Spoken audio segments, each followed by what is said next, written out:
दोस्तों, हमारी गाड़ी का रेलवे ट्रैक पर एक्सीडेंट हो गया है और बहुत ज्यादा नुकसान हो गया है, तो अब हम इसको निर्वाणा रिपेयरिंग शॉप पर लेके जाएंगे।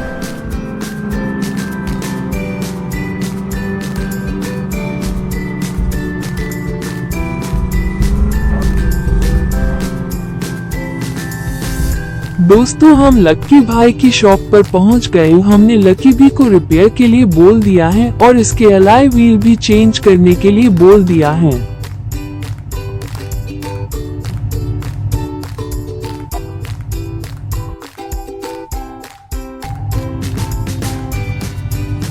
लो दोस्तों, हमारी गाड़ी एकदम नई जैसी हो गई है। हमने रिपेयरिंग के पैसे दिए और अब हम अपनी गाड़ी लेकर चलते हैं।